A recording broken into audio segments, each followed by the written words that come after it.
함께 사도신경으로 신앙 고백함으로 청년부 예배 하나님 앞에 드리도록 하겠습니다. 사도신경 고백합니다. 전능하사 천지를 만드신 하나님 아버지를 내가 믿사오며 그 외아들 우리 주 예수 그리스도를 믿사오니 이는 성령으로 잉태하사 동정녀 마리아에게 나시고 본디오 빌라도에게 고난을 받으사 십자가에 못 박혀 죽으시고 장사한 지 사흘 만에 죽은 자 가운데서 다시 살아나시며 하늘에 오르사 전능하신 하나님 우편에 앉아 계시다가 저리로서 산자와 죽은 자를 심판하러 오시리라. 성령을 믿사오며 거룩한 공예와 성도가 서로 교통하는 것과 죄를 사하여 주는 것과 몸이 다시 사는 것과 영원히 사는 것을 믿사옵나이다. 아멘. 함께 볼 말씀은 마태복음 17장입니다. 마태복음 17장 22절에서 27절입니다. 마태복음 17장 22절에서 27절 제가 읽어드리도록 하겠습니다. 22절입니다. 갈릴리에 모일 때 예수께서 제자들에게 이르시되 인자가 장차 사람들의 손에 넘겨져 죽임을 당하고 제3일에 살아나리라 하시니 제자들이 매우 근심하더라. 가버나움에 이르니 반세겔 받는 자들이 베드로에게 나와 이르되 너희 선생은 반세겔을 내지 아니하느냐? 이르되 내신다 하고 집에 들어가니 예수께서 먼저 이르시되 시몬아 내 생각은 어떠하냐? 세상 임금들이 누구에게 관세와 국세를 받느냐? 자기 아들에게냐 타인에게냐? 베드로가 이르되 타인에게니이다. 예수께서 이르시되 그렇다면 아들들은 세를 면하리라. 그러나 우리가 그들이 실족하지 않게 하기 위하여 내가 바다에 가서 낚시를 던져 먼저 오르는 고기를 가져 입을 열면 돈 한 세겔을 얻을 것이니 가져다가 나와 너를 위하여 주라 하시니라. 아멘. 자, 오늘 말씀은 예수님께서 다시 한번 자신이 죽으심, 자기가 이제 또 고난을 당하여서 죽고 3일 만에 부활할 것들을 얘기를 하시고 그 다음에 성전세에 관해서 이야기가 이어집니다. 말씀드렸던 것처럼 16절부터 분위기가 바뀌어서 예수님께서 이제는 십자가를 향해서 사역을 진행해 가시는 것 가운데 계속적으로 끊임없이 내가 죽는다, 내가 부활한다, 이 부분을 계속적으로 얘기하고 계십니다. 자, 그런 이제 흐름 가운데서 예수님은 또 한 가지 또 중요한 주제로서 마태복음에 계속 예수님이 누구인가를 계속 말씀하고 계시는 것이죠. 제자들이 처음에는 예수님이 누구인지, 그가 누구간데 바람과 파도가 말을 듣는가 이렇게 하면서 예수님 누구인지 잘 몰랐다가 이제 주는 그리스도시요 살아계신 하나님의 아들입니다라고 베드로가 고백하기까지 이렇게 해서 계속적으로 예수님에 대한 인식들이 점점 자라나고 있습니다. 그럼에도 불구하고 예수님께서 이제 그 고백을 하고 나서 베드로의 고백이 있고 나서 이제 내가 고난당하고 그 다음에 부활하게 될 것이다, 죽고 부활하게 될 것이다를 말씀하셨을 때 베드로를 비롯한 제자들은 받아들이지 못합니다. 예수님이 하나님의 아들인 것에 대해서 인식을 했지만 그 인식이 예수님의 죽음 부활까지 이어지지 못하는 것이죠. 예수님은 하나님의 아들입니다, 예수님은 메시아입니다 정도까지는 어느 정도 됐는데 그 메시아가 도대체 어떤 일을 하시는 분인지에 대해서까지는 정확하게 이해를 하지 못했던 것이죠. 그냥 인간적인 메시아, 그 다음에 세상적으로 어떤 유대를, 이스라엘을 구원할 메시아 정도로만 자꾸 생각을 하니까 뭐가 안 맞는 것이죠. 예수님께서 승리하고 뭔가 큰 일을 하실 것 같은데 죽는다 하고 뭐 이렇게 얘기하시니까 굉장히 제자들이 받아들이지 못하고 있는 가운데 있습니다. 자, 그런 것 가운데 예수님께서 또 말씀하세요. 변화산에서 자신이 누구인가 다시 한번 보여주시죠. 그리고 하나님께서 예수님에 대해서 이는 내 사랑하는 아들이요 내 기뻐하는 자라고 말하면서 너희는 그의 말을 들으라고 말씀하셨습니다. 제자들이 다시 한번 알게 되는 것이죠. 아, 예수님이 그런 위대한 하나님의 아들이구나, 그렇게 이해하게 됩니다. 하지만 여전하게 부족한 것이죠. 그래서 오늘 본문에서도 보면 22절과 23절에 예수님께서 자신이 또 죽을 것을 말씀하십니다. 22절에 보니까 갈릴리에 모일 때 예수께서 제자들에게 이르시되 인자가 장차 사람들의 손에 넘겨져 죽임을 당하고 제3일에 살아나리라 하시니 제자들이 매우 근심하였다고 얘기합니다. 그러니까 이것을 처음 얘기한 것도 아니고 이미 몇 번 얘기하셨음에도 불구하고 근심하고 걱정하고 있는 제자들의 모습을 성경이 계속적으로 보여주고 있습니다. 그럼 예수님은 생각해보면 얘기해도 알아듣지도 못하는데 얘기하면 얘기할수록 자꾸 근심하고 엉뚱한 생각이나 하는데 왜 자꾸 얘기하실까요? 얘는 이해를 못하는구나 하고 뭐 타임캡슐에다가 쪽지 하나 넣어서 나중에 열어봐라 뭐 이렇게 하실 수도 있잖아요. 근데 계속 얘기하시거든요. 나 죽을 거야, 나 부활할 거야. 이 부분을 계속 이야기하시는 것이죠. 제자들은 사실 예수님의 그 말씀을 듣고 물어볼 수 있었어요. 그리고 지난번에 말씀드렸던 것처럼 죽음만 말씀하시는 게 아니라 부활을 말씀하시잖아요. 그러니까 이것이 완전히 끝나거나 뭐 실패이거나 엄청나게 분들이 슬퍼할 일은 아닙니다. 다시 살아난다고 하니까 뭐 큰 문제 없는 것이죠. 예수님이 죽음을 당하고 고난을 당한다는 것은 뭐 기뻐할 일은 아니지만, 그래도 다시 살아난다고 하면 뭐 그냥 인간적으로 생각해도 본전이잖아요. 죽었다가 살아나면 본전이잖아요. 그럼에도 불구하고 제자들은 매우 근심하고 있는 것이죠. 그러니까 죽음, 거기에 자꾸 포커스를 맞추는 것이죠. 부활은 듣도 못한 일이니까 전혀 이해를 못하는 겁니다. 이해를 못하면 물어보면 되는데 근심만 하고 있는 제자들의 모습을 우리가 확인할 수 있고, 그럼에도 불구하고 꾸준하게 얘기하시는 예수님, 왜 그러실까요? 이건 제자들 보고 근심하라고, 걱정 좀 하라고, 마음 좀 졸여보라고 하시는 건 당연히 아니겠죠. 예수님께서 이렇게 꾸준하게 말씀하시는 이유는 어떻게 보면 제자들의 사랑의 표현, 제자들을 향한 사랑의 표현입니다. 너희들이 이 고난 그리고 부활을 준비하고 기대하고 기다려라고 예수님께서 계속적으로 말씀하시는 것이죠. 그런 걸 차근차근 준비하지 못하면 우리가 아는 대로 베드로가 3번 예수님을 부인하고, 제자들이 또 예수님을 버리고 다 도망가고, 그리고 예수님이 죽고 나서 뿔뿔이 흩어져 버리는 이런 상황들이 있을 것을 예수님께서 다 아셨기 때문에 죽는다 그리고 부활한다 계속적으로 말씀하고 계시는 것입니다. 예수님이 우리가 알아듣든 알아듣지 못하든, 하나님이 우리가 하나님의 말씀을 지금 이 상황에서 제대로 이해하든 이해하지 못하든 꾸준하게 말씀하시는 이유는, 그렇게 말씀하심을 통해서 우리를 계속적으로 세우시고 우리가 하나님의 백성으로 자라나기를 원하시는 그 하나님의 마음이라는 것을 우리가 기억해야 하는 것입니다. 여러분, 설교를 통하여서 또 성경을 읽으면서 계속적으로 하나님께서 도전 주시는 게 있잖아요. 기도해라, 말씀 봐라, 순종해라, 이런 것들이 때로 들으면 되게 부담될 수 있어요. 자꾸 그런 거 얘기하시는, 제자들처럼 매우 근심하고 뭐 이걸 어떻게 해야 되나 잘 이해가 안 되니까 모르겠다고 넘어갈 수 있는 것이죠. 근데 예수님께서 끊임없이 우리 가운데 계속적으로 말씀하시는 이유는 알아야 하기 때문이기 때문에 말씀하시는 것이죠.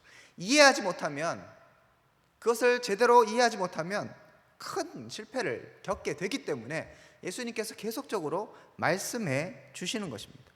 그러므로 우리는 이 제자들의 모습을 보면서 타산지석으로 삼아서 하나님 우리 가운데 말씀하신 그 말씀, 때로는 여러분들이 이해하지 못할 때도 있고, 때로는 부담으로 다가올 때도 있고, 때로는 주의 말씀을 듣고 근심할 수도 있지만, 거기에 머무르면 되는 것이 아니라 하나님의 뜻이 무엇인가를 더 알려고 적극적으로 노력하고 기도하고 하나님께 매달리는 자세가 필요합니다.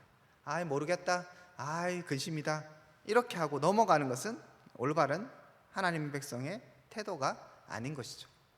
모르면 물어보고, 모르면 알아보고, 그리고 하나님의 말씀에 대해서 더 순종하려고 노력하는 그런 우리들이 되어야 합니다.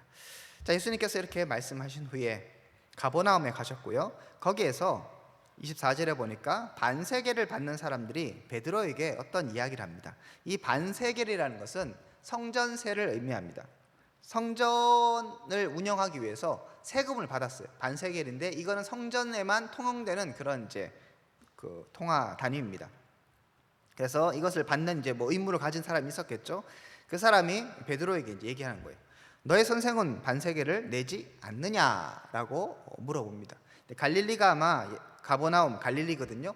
예수님이 원래 활동했던 무대, 사셨던 곳이니까 이제 예수님이 그쪽에 계시니까 그 지역을 담당하는 반세겔 받는 사람이 예수님이 반세겔을 자꾸 안 내는 것 같아서 물어보는 거죠. 야, 그 유명한 예수님인데 반세겔 자꾸 안 내면 되겠냐? 이러면서 어떻게 너의 선생은 반세겔 내지 않느냐라고 물어봅니다. 그런데 베드로가 역시 또 나서기의 일인입니다.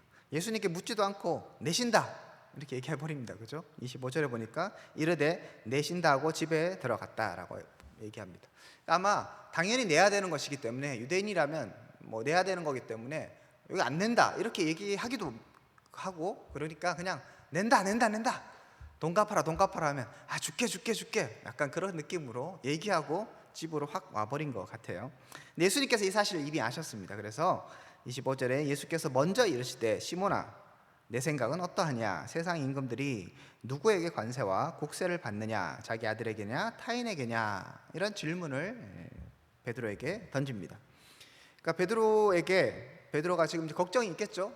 반세계를 낸다고는 얘기했는데 예수님이 정말 낼지 안 낼지는 잘 모르겠고, 이거 괜히 또 낸다 했다가 내가 덮어 쓰는 거 아닌가 싶기도 하고, 혼날 것 같기도 하고, 어떻게 해야 되지? 어떻게 말을 꺼내야 되지? 이런 이제 생각을 갖고 있는데 예수님께서 먼저 얘기하십니다. 그리고 네 생각이 어떠냐라고 물어보시죠. 그러니까 이렇게 말하는 것은 베드로가 그냥 생각을 한번 해보면 너무나 쉽게 알 수 있는 말씀의 적용이라는 것을 우리가 볼 수 있습니다. 그래서 예수님께서 물으시는 것은 이것이죠. 임금이 국세, 세금을 들을 때 타인에게 받느냐 아들에게서 받느냐, 이 질문이었습니다. 당연히 누구에게서 받겠습니까? 아들에게 받는 게 아니겠죠, 그죠? 타인에게 받는 것입니다. 그래서 예수님께서 26절에 이르시되 그렇다면 아들들은 세를 면하리라 라고 얘기합니다. 자, 바꿔 얘기하면 이런 것이죠. 예수님이 하나님의 아들입니다. 이미 변화산에서 그들이 다 들었어요. 그리고 베드로도 스스로 주는 그리스도시여 하나님의 아들입니다라고 고백했습니다. 예수님은 하나님의 아들인 것은 분명해졌죠. 성전세입니다. 성전은 하나님이 계신 곳의 상징이죠. 그 하나님을 위하여서 돈을 내는 성전세입니다. 하나님의 아들이니까 성세를 낼 필요가 있다 없다? 없는 거죠, 그죠? 그래서 베드로에게 간단한 질문을 통해서 나는 성전세를 낼 필요가 없어라고 얘기하십니다. 또 특이한 것은 예수님께서 그냥 아들이, 그러니까 내가 성전세를 내지 않아도 된다 이렇게 얘기하신 것이 아니라 아들들은 세를 면하리라고 얘기해요. 그러니까 이 아들들이라는 거니까 복수잖아요. 베드로도 포함되는 거예요. 다시 말하면 하나님의 백성은 하나님의 아들인 것이죠. 그렇기 때문에 굳이 성전세를 내지 않아도 된다라고 말씀하시는 것입니다. 여기까지 하면 이제 되게 문제가 좀 복잡해집니다. 왜냐하면 성전세를 내는 사람은 거두는 사람은 내라고 얘기했고 베드로는 낸다고 얘기했고 이제 좀 곤란하게 된 것이죠. 근데 예수님께서 거기에서 그치지 않고 다시 한번 말씀을 이어가십니다. 27절에 보면 우리가 그들이 실족하지 않게 하기 위하여 내가 바다에 가서 낚시를 던져 먼저 오르는 고기를 가져 입을 열면 돈 한 세겔을 얻을 것이니 가져다가 나와 너를 위하여 주라라고 말씀하십니다.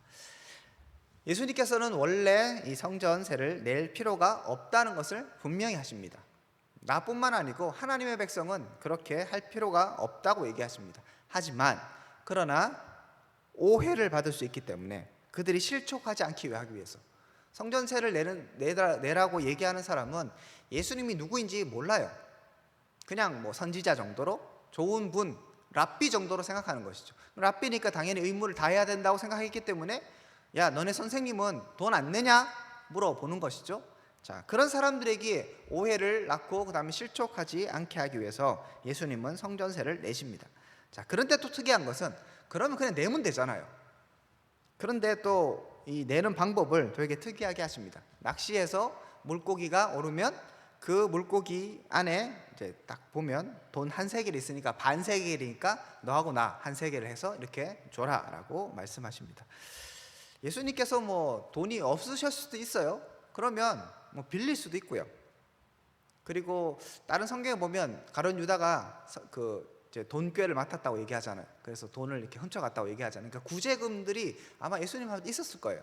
그런 걸로 내면 됐을 텐데 예수님께서 굳이 이 돈 내는 걸 기적적인 방법으로 하게 하십니다. 그러니까 이것도 굉장히 특이한 것이죠. 내면 그냥 내면 되는데 또 베드로 보고 저기 가갖고 낚시를 해갖고 얼마나 베드로 귀찮아요. 물론 어부 출신이지만 낚시하러 가서 낚시를 던져서 또 이렇게 걷어내서 그리고 그 입을 막 벌려서 또 건져내서 또 가서 주고 되게 귀찮은 일들을 예수님께서 시키십니다. 오늘 이 말씀을 통해서 우리가 몇 가지를 좀 생각해 볼 수 있는데요. 일단 기본적으로 계속적으로 말씀드렸던 것처럼 예수님이 누구인가, 이게 계속적으로 중요한 사실입니다. 성전세를 내지 않아도 된다. 왜 안 내도 된다는 것이죠? 아들이니까, 하나님의 아들이니까, 하나님이시니까 성전세 낼 필요 없다고 얘기하시는 것이죠. 끊임없이 제자들에게, 베드로에게 나는 하나님의 아들이야, 이걸 좀 깨닫고 정신을 차려. 왜 자꾸 내가 죽고 부활하고 이런 거에 있어서 인식을 못하니? 하나님의 아들이라면 부활도 당연히 할 수 있는 것인데 거기까지 미치지 못하는 거예요. 그리고 예수님은 그냥 인간적인 어떤 메시아라고만 생각하니까 죽으면 끝이라고 생각하는 것이죠. 아니, 부활을 자꾸 얘기하는데도 근심하고 걱정하는 겁니다. 이런 베드로에게 내가 하나님의 아들이다, 그렇기 때문에 이런 성전세도 내지 않아도 된다는 것을 아주 간단하게 말씀해 주고 계시는 것입니다. 베드로는 여전히 알지 못하죠. 제가 몇 주째 계속 얘기하는 것입니다. 우리가 예수님을, 우리가 하나님을 어떤 분으로 인식하는가 정말 중요합니다. 말로는 그냥 하나님의 아들, 구원자, 하나님은 전지전능, 무소부재, 이런 얘기를 할 수 있지만 그게 정말 나와 무슨 상관이 있으며 그 하나님이 내 삶에서 제대로 역사하고 임재하고 일하고 운행하고 계시는가, 이것은 분명한 차이가 있는 것이죠. 우린 주님이 누구인가 제대로 인식할 필요가 있습니다.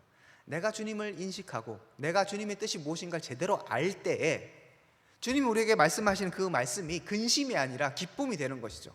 아, 주님께서 죽으시지만 부활하시는구나. 역시 세상 사람들이 예수님을 죽이려고 하지만 결국 예수님께서 승리하시는구나. 이런 것들을 기대하며 기다릴 수 있는 것인데, 그 예수님이 누구인가를 제대로 인식하지 못하니까 주님의 말씀, 주님의 경고가 계속적으로 부담, 근심, 걱정으로 다가오게 되는 것입니다. 주님을 알아야 합니다. 성경 몇 구절 외우는 것이 중요한 것이 아니죠. 정말 여러분의 삶 가운데 하나님이 어떤 분인가를 인식해야 하는 것이죠. 그리고 머리로만의 그 하나님이 아니라 적용되고 그 하나님이 우리 삶 가운데 뿌리 깊게 박히는 그 하나님이 되어야 됩니다. 이것이 오늘 말씀의 또 한 중요한 부분이에요. 예수님께서 간단한 질문을 통해서 얘기해 주시죠. 자, 난 하나님의 아들이야.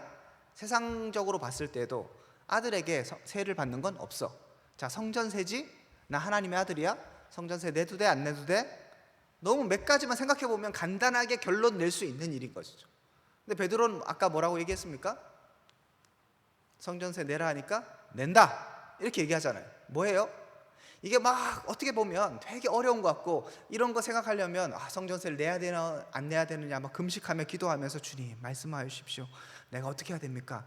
이렇게 할 게 아니라는 것이죠. 내가 하나님이 누구인가를 알면 조금만 생각하면 그냥 이렇게 해야 되는구나, 금방 알 수 있는 일을 우리는 사실 너무 어렵게 생각하는 것이죠. 그래서 하나님께서 이미 우리에게 말씀하신 그 말씀을 제대로 삶 가운데 적용하지 못하고 살아갈 때가 너무 많습니다.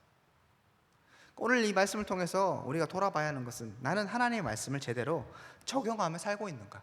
머리로만의 하나님의 말씀이 아니라 그 원리가 정말 내 삶 가운데 제대로 운행되고 있는가, 여러분이 이해하셔야 되는 겁니다. 제가 한 번씩 말씀드리잖아요. 하나님 우리의 기도를 들으시는 분이시죠? 그럼 여러분이 기도하면 하나님께서 들으신 겁니다. 내가 느껴지든 느껴지지 않든 상관이 없어요. 내가 믿음으로 기도하면 하나님은 우리의 기도를 들으십니다. 그런데 기도하고 어떻게 합니까? 또 걱정하죠. 기도하고 또 불안해합니다. 왜 그렇죠? 기도가 뭔지, 내 기도를 들어주시는 분이 어떤 분인지에 대해서 머리로만 알지 내 삶 가운데 제대로 모르는 겁니다. 그러니까 근심하고 걱정하는 거예요. 무엇을 먹을까, 무엇을 마실까, 무엇을 빌까는 성경이 뭐라고 얘기합니까? 이런 것은 이방인이 구하는 것이니까 너희들은 그런 기도할 필요 없어 라고 얘기하는 것이죠.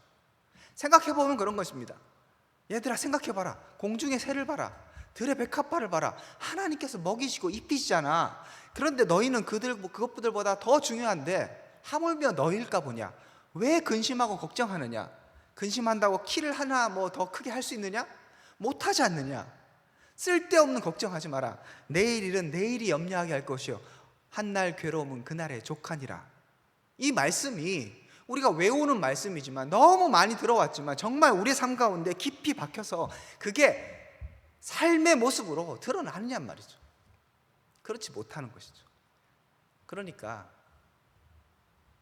하나님의 말씀은 늘 자꾸 공허하게 들리고, 염려하지 말라 이 말씀을 순종할 때 너무 막 힘이 쓰이는 것이죠.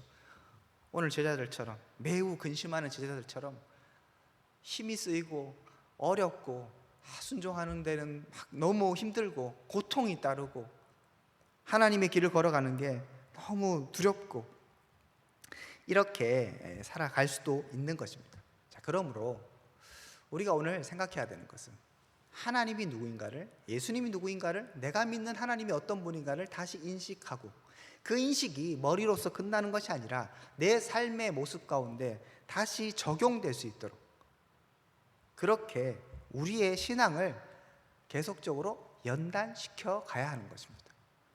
말씀이 머리가 아니라 삶으로, 아는 것이 단순하게 아는 것으로 그치는 것이 아니라 내 행동이 될 수 있도록 살아가는 것이 필요합니다. 물론 그런 과정 가운데는 때로는 의지가 필요할 수 있고요, 때로는 용기가 필요할 수 있는 상황들이 있습니다. 하지만 대부분의 경우에 생각해 보면, 근원적으로 돌아가 보면, 내가 왜 순종하지 못하고 내가 왜 하나님의 뜻을 따라 살지 못하는가를 생각해 보면 근본적 원인은 하나님이 누구인가 모르기 때문입니다. 잊어버렸기 때문이에요. 인식하지 못하기 때문입니다. 그러므로 우리는 철저하게 주님이 누구인가를 알고, 그리고 주님의 길을 믿음으로 걸어갈 수 있어야 합니다.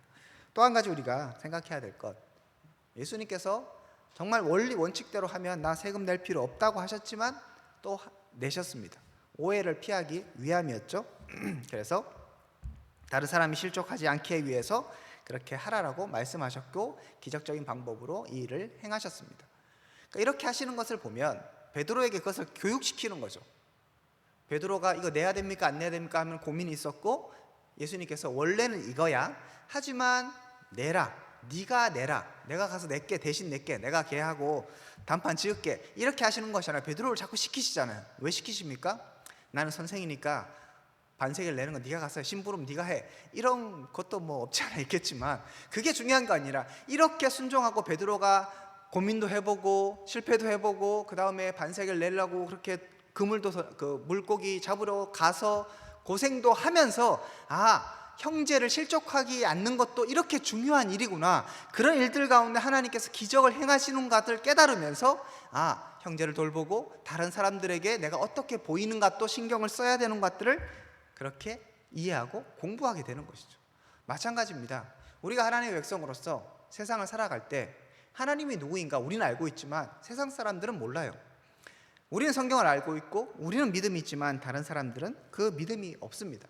그렇다면 때로는 그들의 시선에, 그들의 수준에 맞춰서 생각하고 또 우리가 설명해주고, 그리고 그들이 오해하지 않도록, 그리고 실족하지 않도록 우리가 섬겨줄 필요도 있는 것입니다.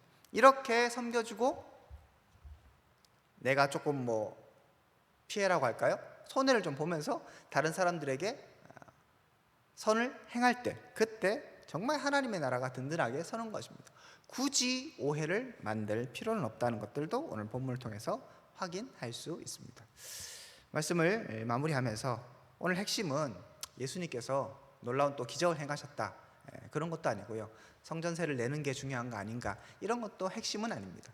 핵심은 하나님은 누구인가, 주님은 누구인가가 핵심인 것이죠. 그 핵심을 알 때 우리는 삶의 모든 문제들을 오히려 되게 쉽게 해결할 수 있고, 그리고 우리가 어떻게 살아야 되는 것을 제대로 이해할 수 있게 되는 것입니다. 성전세를 내느냐 안 내느냐가 중요한 게 아니라 주님이 누구인가를 아는 것이 중요하죠. 자, 그러면 성전세를 내고 안 내고는 이제 중요한 진리의 문제가 아니라 다른 사람들에게 오해를 피하기 위한 하나의 선을 행하는 일이 되는 것이죠. 그렇게 성장해 가는 것입니다. 이거 해야 돼요, 안 해야 돼요, 그런 거에서 막 아둥바둥하고 있으면 하나님의 원래 뜻을 잊어버리는 겁니다. 우리가 원래 하나님의 뜻을 알게 되면, 하나님이 누구인가 그리고 성경의 뜻이 무엇인가를 알게 되면 쓸데없는 것에서 이것이 해야 되나 말아야 돼, 그런 차원이 문제가 아니라 어떻게 하면 다른 사람들을 섬길 것인가, 어떻게 하나님 나라를 이룰 것인가, 어떻게 다른 사람들에게 선한 영향을 미칠 것인가로 더욱더 성장해 가면서 우리의 고민이 수준이 높아지게 되는 것이죠. 우리 청년부가 그렇게 수준이 날마다 성장해가고 높아지는 은혜가 있을 수 있기를, 특별하게 여러분의 삶 가운데, 저와 여러분의 삶 가운데 주님이 누구인가 다시 한번 인식되며 그분과 함께 믿음의 길을 걸어가시는 여러분 될 수 있기를 주님의 이름으로 축복드립니다. 기도하겠습니다. 하나님 감사합니다. 오늘 말씀을 통하여서 우리가 다시 한번 주님을 기대하고 주님을 바라보고 또 주님이 누구인가 이해하며 깨달을 수 있도록 은혜를 허락하여 주시옵소서. 또한 성숙한 그리스도인으로서 사람들을 섬기며 사람들에게 선한 영향력을 미칠 수 있는 우리 한 사람 한 사람 될 수 있도록 함께하여 주시옵소서. 이제는 주 예수 그리스도의 은혜와 하나님의 사랑과 성령님의 교통하심이 오늘 말씀을 통하여서 오직 하나님께 집중하고 하나님이 누구인가 우리 삶 가운데 끊임없이 인식하고 기억하기를 결단하며 소망하는 주의 백성들 가운데 지금으로부터 영원토록 함께 있을지어다. 아멘.